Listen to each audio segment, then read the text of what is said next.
Pour tous ceux qui ont encore des doutes sur le potentiel business que l'on peut faire en Afrique, je vous invite à regarder cette vidéo jusqu'à la fin. Mon invité aujourd'hui, c'est un jeune homme de 24 ans qui va nous présenter leur exploitation familiale dans laquelle il travaille. C'est un projet dans lequel vous avez différentes choses derrière moi. Vous pouvez le voir, on a des étangs piscicoles, mais vous avez aussi, on va le voir tout à l'heure, des bâtiments pour l'élevage de poulets. On a aussi des bâtiments pour l'élevage de porcs.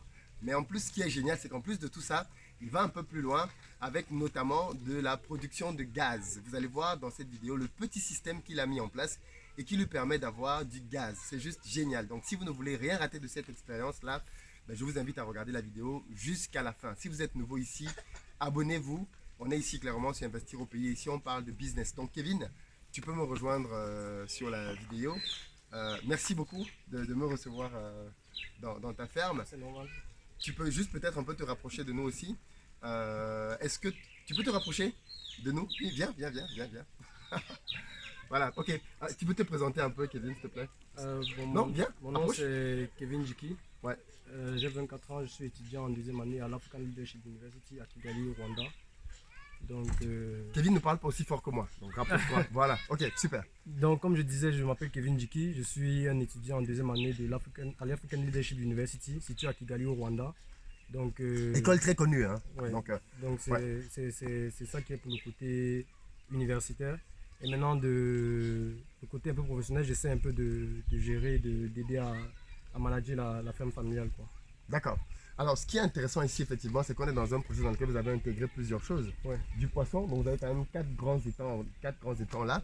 Je vais peut-être t'emprunter la caméra, comme ça, du coup, tu vas nous présenter rapidement les éléments. Donc, du coup, Kevin, là, effectivement, bon, on peut le voir là. On a quatre grands étangs. Oui. C'est quand même assez grand. Oui. En termes de superficie, on est sur quelle superficie là à peu près par étang? Est-ce que tu sais? Non, je ne maîtrise pas vraiment cet élément. Parce que de ce que je vois, on est au moins à 15 par 15, minimum. Ouais, c'est ça. Si ce n'est 20 par 20. Donc, je pense plutôt qu'on est sur du 20 par 20, 400 mètres carrés par étang. Et là, il y a de la superficie pour pouvoir continuer, bien évidemment, oui. Avec d'autres étangs. Ouais. Alors, d'où vient l'idée de faire une exploitation comme celle-ci? L'idée à la base, c'est ma mère. Okay. Qui, elle avait fait par passion. Okay. Parce qu'elle nous avait dit qu'elle avait toujours rêvé d'avoir une ferme d'élevage uniquement. Elle ne voulait pas avoir, c'était pas pour un but commercial ou quoi que ce soit, c'était vraiment pas un rêve d'enfance, d'avoir une ferme, d'avoir ses animaux et voilà, de temps en temps le week-end venir les visiter et voilà, c'est tout. Donc okay. C'est de là que part l'idée. D'accord, ok. Ce que je propose de faire rapidement, parce que je me dis, si on passe par le côté des bâtiments, on va devoir faire un aller-retour. Donc, commençons plutôt par le haut, et ensuite on va redescendre vers les bâtiments. Okay. Alors, ce qu'il y a de bien ici, justement, c'est que, en plus de l'élevage, vous transformez, c'est-à-dire vous ne vendez pas uniquement les bêtes vivantes. Exactement. Vous allez les abattre, les nettoyer et les vendre, ce qui est bien évidemment plus cher. Oui. On est d'accord. Et livrer à domicile même si possible. Et livrer à domicile aussi, c'est l'une des options que vous proposez. Je précise qu'ici on est à Yaoundé, plus précisément où? En Kolfoulou. Kolfoulou, voilà. Je ne connais pas encore bien tous les noms de la banlieue de Yaoundé. Alors, déjà, première chose qui est intéressante, qu'est-ce qu'on a ici? Ici, c'est un foyer amélioré. Voilà, un foyer amélioré, oui. Pour chauffer l'eau qui va servir à abattre les poulets. C'est ça. Donc, dans un premier temps, avant d'avoir un abattoir industriel qui est quand même assez coûteux, on fait de l'abattage manuel. Mais ce qui implique bien évidemment de l'eau qui est bouillante, hein, clairement, pour pouvoir déplumer le poulet facilement. Exactement. Et normalement, ici, tu dois avoir un appareil qu'on ne voit pas. Oui, qui sera installé d'ici la fin du mois de janvier. Ouais. Une plumeuse à poulet. Une plumeuse à poulet. Tout le monde connaît un peu ce que c'est. À volaille, oui.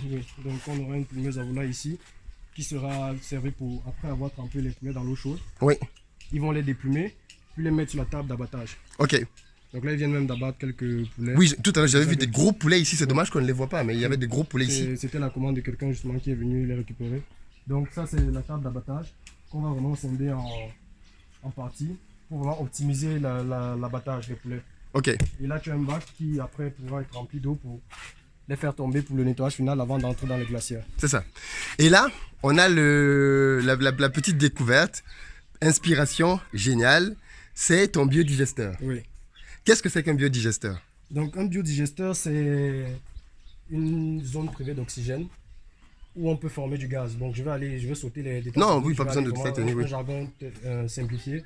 Donc Ça, c'est un biodigesteur mobile. Vraiment, c'est un fût comme on en trouve partout, qu'on a juste customisé. Ça veut dire qu'ici, on a l'entrée où on fait rentrer la viande de poulet, parfois mélangée avec celle de porc, qu'on a mis dans l'eau au préalable parce qu'il faut que ça forme une bouillie. Il ne faut pas que ça rentre avec des résidus solides comme les copeaux. Donc, on met de l'eau pour que les copeaux vont en surface et on les retire. Donc, on fait rentrer là. Et quand ça rentre là, vu que c'est privé d'oxygène à l'intérieur, tu as des bactéries anaérobies qui se forment, qui vont ronger cette fiente-là. Et il y aura émanation du méthane qui va ressortir par ici. Tout à fait.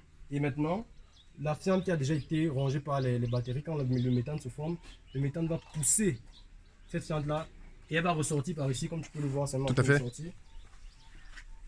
Donc on a mis un seau de récupération ici. Oui. Et là, on appelle du digesta. Tout à fait. Donc le digesta, c'est de l'engrais naturel, après dilué dans l'eau, parce que là c'est une concentration très acide. Donc c'est de l'engrais naturel qu'on dilue dans l'eau, comme tu veux, on peut mettre pour les plantes et tout. Donc ça arrive à c'est un engrais écologique, voilà, hyper puissant, beaucoup plus puissant d'ailleurs que la fiente elle-même. À l'état brut.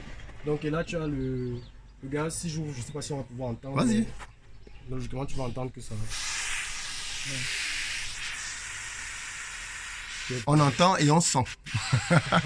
Je suis en face, les autres ils peuvent pas sentir, mais effectivement on sent, ça sent le gaz. Et après il y a une méthode pour débarrasser justement le gaz de cette matière odorante là, oui. Pour avoir un gaz plus simple, si je veux dire, plus appréciable et acceptable même dans les foyers où on prépare quoi. Tout à fait. Alors maintenant on va aller regarder rapidement tes autres bâtiments. Mais ce que tu fais de bien aussi, et ça on en parlait un tout petit peu tout à l'heure, c'est que au niveau de la commercialisation, parce qu'au final ça c'est l'un de tes apports, parce que ceux qui ne le savent pas, mais le nerf de la guerre en agro-business, c'est l'écoulement des produits. Ce qui est bizarre parce que on sait que nos pays ne sont pas indépendants, autonomes en termes alimentaires, donc on ne produit pas pour toute la population. Mais pourtant quand quelqu'un produit quand même, il a du mal à tout vendre. À écouler ses produits. Et clairement, tout à l'heure, on discutait du fait que l'une des raisons pour lesquelles des gens qui se lancent dans des projets sérieux, parce qu'il faut le dire, si vous avez créé une société, des gens qui se lancent dans des projets sérieux comme toi, comme moi, comme d'autres personnes, sont confrontés au fait qu'ils se retrouvent en compétition avec des gens au quartier, entre guillemets, qui font de l'élevage de manière artisanale. Exactement. Et qui n'ont pas du tout les mêmes charges. Moi, j'ai des salariés, tu as des salariés ici, on peut les voir dans l'exploitation. Et derrière, tu as des impôts à payer, tu as une société déclarée. Donc, forcément, si tu vas compétir avec le papa ou la maman qui est au village, tu ne vas pas t'en sortir. Tu vas t'en sortir au niveau des prix, il va toujours te faire une marge. Donc, les gens vont toujours préférer acheter chez lui parce que c'est ce qui est dommage, c'est que les gens privilégient le prix à la qualité. Ils vont toujours chercher le moins cher. Clairement, c'est ça. Donc voilà, donc ce que j'ai eu à faire pour pallier, pour essayer de contourner cet obstacle, c'était plutôt de me rapprocher des supermarchés. C'est ça. Parce que là-bas, quand tu te rapproches d'un supermarché, on te demande de... Tu peux juste nous faire visiter les bâtiments pendant que tu te dis. On te demande un dossier fiscal. Donc là, on a l'espace pour la petite diluve, bien sûr. Donc là, comme ils sont en train de nettoyage du bâtiment. Ouais. Vu qu'on avait 2000 poulets ici, oui. Tous ont déjà été écoulés. Donc, et qu'est-ce qu'on voit là comme tas? Là, c'est de la fiente justement, qu'ils ont cassé, qu'ils sont en train de rouvrir, qu'ils vont mettre dans des sacs et après que je vais utiliser pour la production de gaz. Tout à fait. Donc là, c'est le premier bâtiment. Ça, c'est le premier bâtiment. Oui, le premier bâtiment. Ici, on a un petit bâtiment qu'on a utilisé pour mettre les poulets reformés. Oui. Ce qu'on appelle les poulets reformés. Qu'est-ce qu'on appelle un poulet reformé pour ceux qui ne connaissent pas? C'est vraiment des poulets qui sont au-dessus de 60 jours en montant. C'est ça. Donc ils sont vraiment plus gros. Donc, on a un bâtiment plus petit, mais parce que les poulets qui sont là sont moins nombreux déjà. Moins nombreux déjà. Donc on sélectionne ceux qui grandissent vraiment plus vite. Ouais. Qu'on vient mettre ici et qu'on en fait des poulets reformés. Reformés. Ouais. Ok, donc là maintenant on a deux autres bâtiments, dont on va les regarder rapidement. Ouais.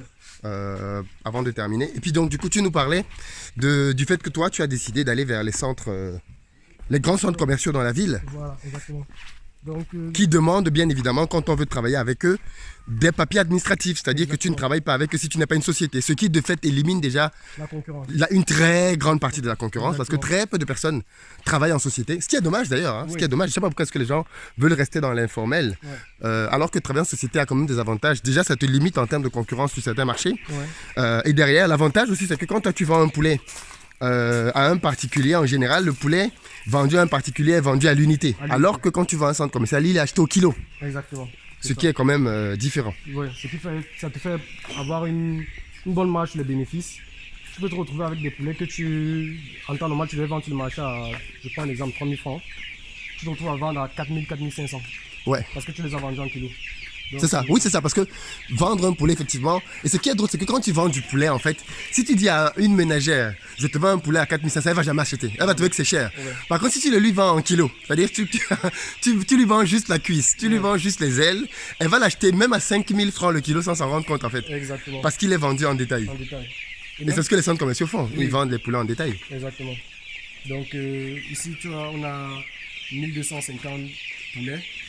Qui sont en train de... Ils ont à peu près 24 jours. Ok. Donc la phase de chauffage est terminée. Donc là, ils sont là. Tu as des abreuvoirs automatiques. Ouais, qu'on a installés. C'est-à-dire comment là en fait, automatique parce que ce sont des abreuvoirs qui... Alors, on va pouvoir voir ça. Non, c'est pas grave. Okay. De toute façon, d'ici, on les voit. Hein, on les voit, ouais. C'est des abreuvoirs rouges. Ils ont ceci d'automatique que l'écoulement de l'eau se fait simplement par simple mouvement. Dès que les poules bousculent le bâtiment, bousculent les... dès que les... on contourne, hein. Oui, c'est plus simple. Non, on contourne. T'inquiète pas.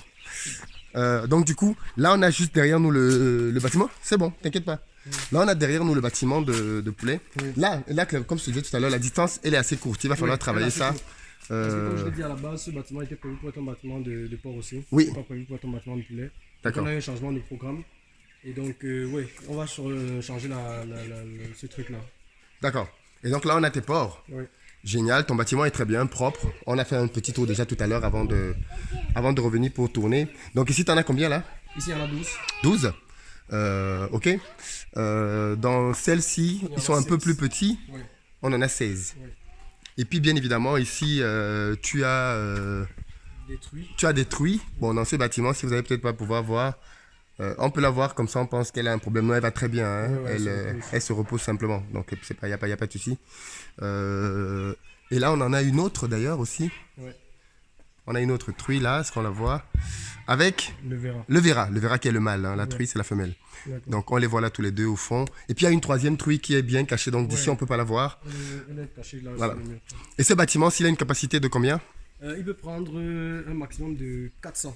400 bêtes. 400 bêtes, ouais. Ça, c'est bien ça. C'est très bien ça. Et donc, du coup, ce que tu as aussi fait qui est génial, on ne pourra pas entrer parce que bon, mais les bâtiments d'élevage demandent beaucoup de précautions. Ben, c'est fermé, c'est pas grave. Là-dedans, tu as mis quand même pas mal de sécurité. Et ça fait partie des éléments qu'on ne voit pas quand on lance un élevage. C'est que par exemple, toi ici, et c'est ce qu'il faut faire en fait dans un bon bâtiment, c'est que tu as quand même fait tu as mis quelques mesures de sécurité. Ouais. On peut aller plus loin, notamment en mettant un périmètre de sécurité autour du bâtiment. Normalement, en réalité, on ne devrait même pas être aussi proche du bâtiment ni des animaux. Ouais. C'est pour ça que ce n'est pas la peine d'entrer. Par contre, avant d'entrer dans le bâtiment, tu as quand même mis un certain nombre de mesures de sécurité. Est-ce que tu peux nous en parler rapidement? Oui, donc on a fait une sorte de sas de désinfection. Oui. Où quand l'ouvrier qui arrive pour travailler avec les bêtes à l'intérieur, quand il arrive, il retire ses vêtements qu'il laisse à l'extérieur, les vêtements qu'il porte à la maison ou de la ville et tout ça qu'il retire, il laisse à l'extérieur. Il y a une douche où il peut se laver et ensuite il porte des vêtements uniquement de la ferme qui restent toujours dans la ferme avec une buanderie à l'intérieur pour les laver, les sécher. Donc il ne doit pas sortir. Ce sont ces vêtements qu'il utilise pour travailler avec les bêtes, il est toujours à l'intérieur. Donc ça reste toujours à l'intérieur. Et on va installer un cabinet aussi. Donc s'il a une envie pressante, il va aller aux toilettes, il n'est pas obligé de sortir pour aller. Donc c'est ouvert, si tu veux, on peut regarder rapidement. On va regarder, oui, effectivement, rapidement. Donc c'est ça, hein, c'est-à-dire que le principe c'est ça, c'est que là vous voyez il y a 3, bon le monsieur c'est lui qui travaille dans le bâtiment. Donc là effectivement quand on entre, on se déshabille, hein, clairement, on met ses vêtements là, ici c'est prévu pour ça. Et donc là à gauche vous voyez vous avez un espace pour prendre le bain, vous lavez complètement et après vous êtes lavé, vous avez juste là à la suite un espace où vous allez trouver les vêtements uniquement de la ferme, vous n'avez pas le droit d'entrer dans le bâtiment avec vos propres vêtements. Et d'ailleurs, justement, ces vêtements, si quand ils sont sales, il y a un espace là pour laver vos mains, il y a un espace ici pour pouvoir les nettoyer. Ouais. Voilà, vous les nettoyez ici. Et l'idée ici, c'est bien évidemment de ne pas mettre en contact les batteries de l'extérieur avec l'intérieur du bâtiment. Ouais. C'est super important. C'est même le principe parce qu'en réalité, il a été démontré que c'est l'être humain qui ramène les maladies dans les exploitations agricoles. Exactement, c'est ça. Et un autre élément qui est important aussi à préciser, c'est que ceci se fait aussi parce que beaucoup de gens, malheureusement, hein, quand ils se rendent compte qu'une de leurs bêtes est malade, ils n'hésitent pas à la battre et à la mener au marché pour la commercialiser. Pourquoi? Justement parce que le fait, il ne veut pas perdre son investissement sur la bête qu'il a eu à faire. Donc il va la tuer rapidement, il va la vendre, mais le truc c'est que quand l'humain va la manger, un homme, il va manger ce porc, il ne fait pas de maladie, ça n'attaque pas. C'est ça le truc. C'est qu'il la vend parce qu'il sait que l'être humain qui va prendre ça ne va pas tomber malade. Exactement. Donc il va manger. Ici maintenant cet être humain, c'est par exemple ton ouvrier ou celui qui travaille à la ferme ou même toi-même. Et qu'un jour tu passes pour voir tes bêtes, bah, tu peux leur transmettre la maladie. En fait, c'est-à-dire que tu as les germes en toi, mais tu ne fais pas de maladie. Or, si tu te rapproches des animaux, ben, tu vas les contaminer. Exactement. Et voilà comment est-ce que... Et ça c'est le cas, ça c'est les cas qui arrivent. Hein. Et puis tu as l'autre cas qui est dangereux quand tu as des exploitations autour de toi. Oui. C'est que si tu as une exploitation qui est malade, et ben en fait, une simple mouche peut prendre la maladie d'un bâtiment et ramener ramène dans un autre bâtiment. Ouais. Donc c'est assez intéressant. Pour terminer, toi qui es aujourd'hui à l'African Leadership Academy, c'est comme ça qu'on l'appelle, non? University. Qu'est-ce que tu apprends là-bas et qui t'aide vraiment dans ton idée de vouloir changer l'Afrique? Ce qu'on apprend là-bas, je veux dire,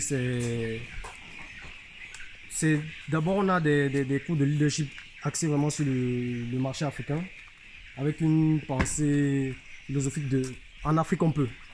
Parce que contrairement à ce qu'on peut penser, on peut. Parce que moi à la base j'avais une formation aussi à l'école polytechnique de Montréal où j'ai fait génie civil. Oui, parce qu'en fait à la base tu es un civiliste qui se retrouve à faire du business. C'est ça, exactement. Donc à la base j'ai une formation en génie civil que j'ai laissé justement pour faire cette formation en International Business and Trade, mais axée vraiment sur le continent africain parce que justement j'ai cette foi que la solution pour nous se trouve en Afrique et nulle part ailleurs. Donc en faisant, et moi à ma façon, vu que j'aimais pas trop le fait de me retrouver salarié, ma façon à moi de marquer, c'est de commencer à faire du business, essayer de commencer à gérer certains trucs pour avoir de l'expérience et voilà, pour faire du business, pourquoi pas plus tard, un peu comme toi quoi, dans l'immobilier, les formations et tout ça, donc voilà, donc tout ce que je peux apprendre et tout. Super. Ben, merci beaucoup pour cette visite rapide de ton exploitation. Ouais. Dans les prochaines semaines, moi, on en parlera un peu plus. Le but pour moi, c'était de venir voir l'exploitation de Kevin pour voir ce qu'il fait ici parce qu'il m'en a parlé. Parce que comme vous le savez, j'ambitionne dans peu de semaines maintenant de lancer le panier de la ménagère. Et comme moi, je suis basé à Douala et que mon exploitation est basée à Douala, ben, j'essaie de voir aussi des personnes ailleurs dans mon réseau de personnes que je forme pour voir ce qu'ils font. Histoire de voir s'il n'est pas possible de m'associer avec certains d'entre eux pour qu'ils puissent effectuer des livraisons à proximité. C'est-à-dire, je ne vais pas prendre du poulet ou du porc ou du poisson de Yaoundé, de Douala pour venir livrer des gens à Yaoundé alors que j'ai des gens comme Kevin à côté qui font du bon travail et qui peuvent être mes relais ici. Donc le but de cette visite était aussi ça. Et puis de voir comment d'autres personnes travaillent et de les encourager forcément parce que ça c'est vraiment être sur la bonne voie et c'est faire des choses concrètes pour le continent. Donc les personnes qui ont du mal à commercialiser, professionnalisez-vous. C'est clairement ce qu'il faut comprendre ici, c'est professionnaliser, vous faites les choses bien et vous allez réduire de beaucoup les concurrents déjà. Et plutôt que de vous battre avec l'artisan parce que c'est ce que beaucoup de gens font. Tu vas te battre avec l'artisan du quartier, et bien ici tu es dans un système dans lequel ben, tu contrôles un peu plus, tu as plus de marge en plus et tu peux gagner un peu plus. Merci beaucoup Kevin. De rien. On va faire demi-tour parce que maintenant il est temps pour moi de retourner à Douala. J'ai fait une semaine sans aller à ma ferme, donc ça me manque terriblement. Il faut que j'y aille assez rapidement parce qu'il y a beaucoup de choses qui avancent de ce côté-là aussi. Merci beaucoup. Et puis on reviendra te voir progressivement en fonction de l'avancée. Et puis pourquoi pas nous inviter un jour à Kigali pour voir comment les choses se passent là-bas. Avec plaisir. Allez, très bonne journée, beaucoup de courage à vous et à très bientôt. Merci. Alors pour les autres, vous l'avez vu, il y a beaucoup de sous que l'on peut se faire ici, clairement. On peut se faire beaucoup de sous sur ce continent-là. Il faut le vouloir, il faut avoir de l'abnégation, de la détermination, avoir des idées, travailler sérieusement et derrière il y a des sous à faire. Ceux qui présentent l'Afrique négativement en disant que rien ne marche ici, eh bien ils se trompent royalement. Là par exemple, vous avez vu tout à l'heure, tout ce qu'il a pu déjà commencer à faire à son niveau avec un petit fût. Il a créé un biodigesteur. En réalité, s'il travaille bien, ça peut être un des concepts qu'il pourra demain commercialiser Aussi simple que ça. C'est des petits fûts qui font que tous ceux qui ont des exploitations agricoles désormais, pour ceux qui ne le savent pas, mais avec ce gaz-là, on peut avoir du gaz pour la cuisine déjà, on peut avoir de l'électricité. Vous imaginez? Vous pouvez avoir de l'électricité. Et donc, qui dit électricité dit que vous n'avez plus à payer de facture d'électricité. C'est un gain énormissime pour votre ferme. Donc, les amis, soyez ouverts, disponibles et on continuera de vous apporter du contenu comme celui-là. Clairement, moi, de mon côté, par exemple, ce que Kevin est en train de faire là, je vais voir comment m'en inspirer pour faire moi aussi de mon côté du gaz. Parce que jusqu'à présent, et je vais revenir vers toi, mais tout ce qui était biodigesteur, jusqu'à présent, moi je voyais ce que les gens faisaient en Inde, c'est-à-dire il faut creuser. Creuser dans la terre et mettre donc un budget pour aller construire un gros biodigesteur. Alors qu'en fait, avec un système de fût comme celui-là, en fait, c'est économique, c'est mobile. Ouais. Et tu peux le faire sans dépenser grand-chose finalement. Oui, exactement. Tu ne dépenses pas assez, donc tu réduis le coût de production. Mais là, c'est vraiment pour une production assez minime. C'était vraiment pour un test pour voir si la méthode marchait.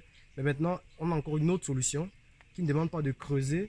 Mais c'est une installation que peut-être tu verras prochainement dans... Oui, tu m'as montré déjà des images. Des images, ouais, donc on va l'installer. Et là, maintenant, tu as une capacité assez énorme. Tu pourras faire du gaz qui brûle pendant 9 heures d'affilée sans s'arrêter en une journée. Donc, en une journée de production, tu as du gaz qui brûle pendant 9 heures. C'est énorme. Donc, c'est énorme, ouais. C'est énorme.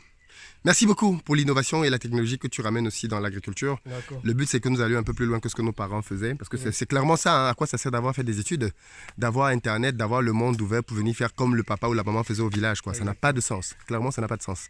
Merci beaucoup et à très bientôt. À très bientôt.